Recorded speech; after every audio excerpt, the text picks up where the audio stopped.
भारत की विविधता कदम कदम पर नजर आती है और केवल दिल्ली से भारत दर्शन संभव नहीं है। G20 आयोजन में भारत ने इस बात का खास ख्याल रखा है कि छोटे छोटे शहरों तक, अलग अलग राज्यों तक जो हमारे विदेशी मेहमान आएंगे वो पहुंच सकें और संपूर्ण भारत की एक तस्वीर देख सकें।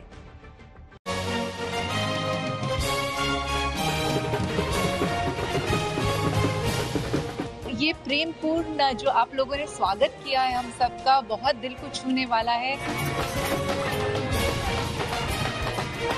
Been a fantastic hospitality by the Indian host. So the presidency of G20 has been extraordinarily welcome.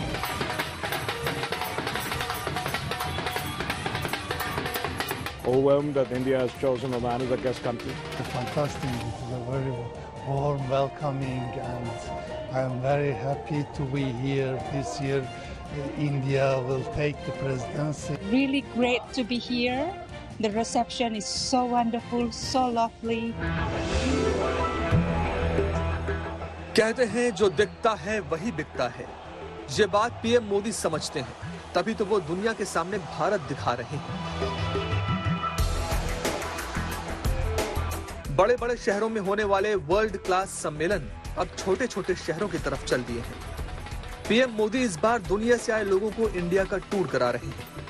Bharat ने तय किया है कि G20 का कुछ कार्यक्रम कश्मीर में भी होगा और कुछ कार्यक्रम कन्याकुमारी में भी। मतलब भारत आने वाले मेहमान भारत दर्शन करने वाले हैं। उम्मीदें बड़ी हैं, दुनिया भर की नजर है। प्रधानमंत्री नरेंद्र मोदी के सामने मौका भी है, चुनौती भी है। उम्मीदों को आकार देने का चैलेंज है। ग्लोबल स्पॉटलाइट इंडिया पर ही है।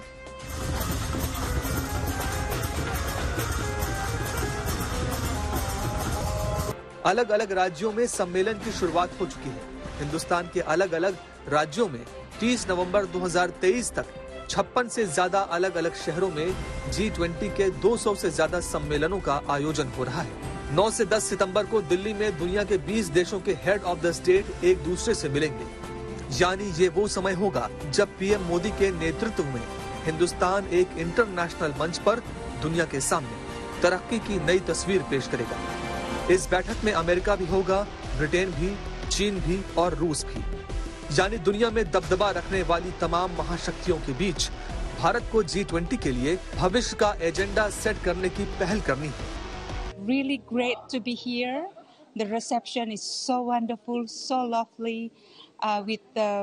It's very touching how hospitality from when we arrive until now. We are in Agra.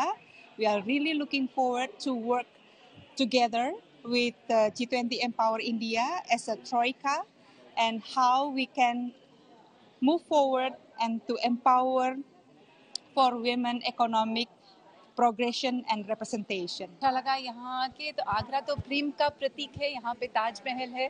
तो ये प्रेमपूर्ण जो आप लोगों ने स्वागत किया है हम सबका, बहुत दिल को छूने वाला है। लेकिन ये जो भारत की भावना है, सदियों से चली आ रही है, भारत की भावना वसुदेव कुटुंबकम की, जो कि हमारे G20 इंडिया प्रेसिडेंसी का थीम भी है, जो माननीय प्रधानमंत्री श्री नरेंद्र मोदी के नेतृत्व में इस तरह का ये जो एंशिएंट सिविलाइजेशन का हमारा एक थीम है, वसुदेव कुटुंबकम का, जो वर्ल्ड में कहीं नहीं है। तो ये भारत की एक कंट्रीब्यूशन है पूरे विश्व को। एक नई कॉन्शियसनेस है, एक नई सोच है, नया विचार है। ये कोविड के बाद हमने सीखा कि जो कुछ कहीं और हो रहा है उससे हम कनेक्टेड हैं, वो हमको अफेक्ट करता है। यही चीज़ हर चीज़ के लिए एप्लीकेबल है कि अगर कहीं पे उन्नति है, कहीं पे प्रोग्रेस है, कहीं पे प्रेम है, तो हम उससे जुड़ेंगे तो वो हमारी तरफ भी फ्लो करेगा। तो G20 प्रेसिडेंसी, जो इंडिया प्रेसिडेंसी, एक बहुत ही इम्पोर्टेंट हमारे लिए ये समय है। विश्व को एक ये सोच देने का, ये हार्मनी और वननेस की जो सोच है, जो भारत की सोच है, जो भारतीयता की सोच है, इस सोच को आगरा में आके हमें वो भावना ज़रूर मिली और ये भावना में हर जगह मिल रही है। तो वसुदेव कुटुंबकम। राजस्थान के जोधपुर और उदयपुर में G20 के कार्यक्रम होंगे। कर्नाटक के बेंगलुरु को भी सजाया संवारा जाएगा।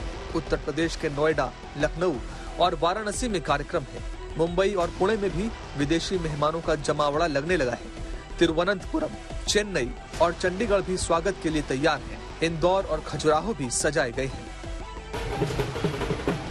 अभी तक दुनिया की महाशक्तियां खुद के विकास के लिए गरीब देशों का शोषण करती रही, लेकिन भारत एक नई लकीर खींचकर सबकी भलाई को दिल में रखकर आगे बढ़ रहा है, जिसकी हर देश इज्जत करता है और इसीलिए भारत कूटनीति के मोर्चे पर ये कमाल कर पा रहा है।